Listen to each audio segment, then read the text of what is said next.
They used my own body against me and called it helping the family. I thought I was doing something kind, selfless, a gesture of love. Instead, they used me, guilt-tripped me, took something from me that I can never get back, and then they called it helping the family. My name's Jordan. I'm 28, live in a small town outside of Madison, Wisconsin, and until a year ago, I thought my family was close. Not perfect, definitely dysfunctional in the way most Midwest families are, but loyal. Bound by blood and history and potluck casseroles. The kind of family that shows up for you when you need it. So when my older sister Kayla found out she couldn't have kids, I was heartbroken for her. She was 35, newly married, and had wanted a baby for as long as I could remember. When she got the diagnosis endometriosis, plus complications from a surgery she had years ago, she spiraled. Bad. She stopped coming to family dinners. Barely got out of bed. Her husband, Tyler, called me in tears more than once, saying he didn't know what to do. I felt helpless. But then Kayla brought up an idea. Half joking. At first.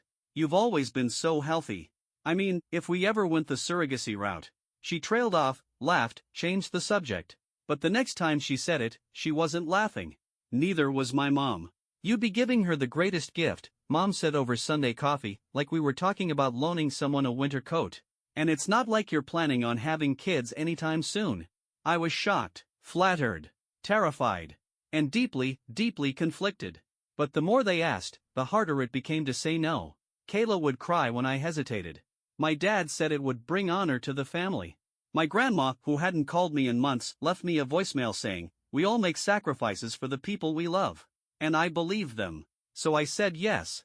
I signed the paperwork. Sat through the hormone treatments. Let doctors poke and prod and monitor every inch of me like I was a vessel, not a person. And when the embryo took, they all cheered. But that's when everything started to change. Because once I was pregnant, I didn't feel like part of the family anymore. I felt like property. The minute the pregnancy test came back positive, something shifted. At first, it was subtle. Kayla started texting me hourly, asking what I'd eaten, how I was feeling, if I'd taken my vitamins. Totally understandable, at first. But then she started telling me what to eat, what to wear, what not to watch on TV because stress could affect the baby. I brushed it off. I figured, she's just excited. Anxious. She's wanted this for so long. But it escalated fast. One morning, I woke up to her and Tyler already in my apartment. They had used the spare key just to check in. I was in a bathrobe. No warning. No knock. On the kitchen table, they'd left a box labeled approved snacks. Inside were flaxseed bars, ginger chews, organic trail mix, and a printed meal plan labeled week 7.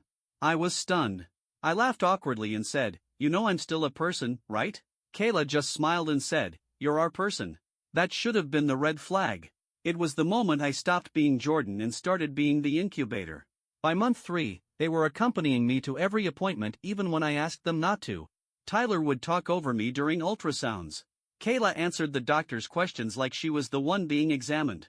I remember one visit where I tried to ask about a minor complication, just a twinge in my side, and Kayla jumped in. "It's probably nothing. She overthinks everything." The doctor laughed. I didn't. I started feeling like a guest in my own body. And when I brought it up, gently, at dinner one night, my mom snapped. "You agreed to do this. You don't get to act like a victim now." I looked around the table. No one backed me up. Not my dad. Not my grandma. Not even my brother, who used to be my ally growing up. They just stared at their plates, as if speaking up would disrupt this sacred, unspoken contract I had apparently signed with all of them. I didn't cry until I got home. And when I did, I didn't just cry, I broke. Because for the first time, I realized this wasn't about love. It was about control. Things got worse when I asked for space. I told Kayla I wanted a few days without daily check-ins. That I needed to reconnect with myself, to breathe. She lost it. "You're carrying my child. You don't get to shut me out." Those words, my child, echoed for hours after she slammed the phone down. It didn't matter that I had offered my body, my time, my health. Because to her, I was no longer the little sister. I was a container. A means to an end. And the worst part? I still had 6 months to go. I wish I could say it got better. That Kayla calmed down. That my family started to see how warped it had all become. But instead? It went from invasive to unthinkable. Month 5 rolled around. I was finally starting to show. Strangers would smile at me on the street. The baby kicked for the first time. And for a moment, just a brief one, I felt connected. Not to Kayla's baby. Not to the family project. But to this tiny life moving inside me. It scared the hell out of me. Because I wasn't supposed to feel that. I wasn't supposed to bond. Kayla had made that clear early on. This baby will know I'm the mom, she'd said during our first surrogacy counseling session. We want a clean transition. No confusion. No emotional attachment. At the time, I'd nodded. But the reality was different. The baby didn't know the legal contract. It just knew me. My heartbeat. My voice. My body. And I started to realize, I didn't just feel protective, I felt responsible. So I did something no one expected. I told Kayla I wanted to revisit the boundaries. Not custody. Not parenthood. I wasn't trying to keep the baby. But I wanted more space, a say in how this played out. More privacy. Fewer surprise visits. And most importantly, I wanted to choose whether or not I would be in the room when the baby was born. That last part? That was the bombshell. She flipped. You don't get to exclude me from the birth of my own child. I said, technically, it's my body going through labor. I'm the one whose health is at risk. Don't I get to decide who's in the room with me? She went quiet for a second. Then she said the thing that changed everything. We've talked to a lawyer. Just like that. My stomach dropped. They were filing for pre-birth parentage orders, which meant they could make medical decisions during delivery. If something went wrong, they'd be the ones consulted, not me. My name wouldn't be on any records. And technically, I could be removed from the hospital room altogether. All of this under the umbrella of efficiency. All standard in surrogacy law, they said. Just paperwork, they said. Don't take it personally. But it was personal.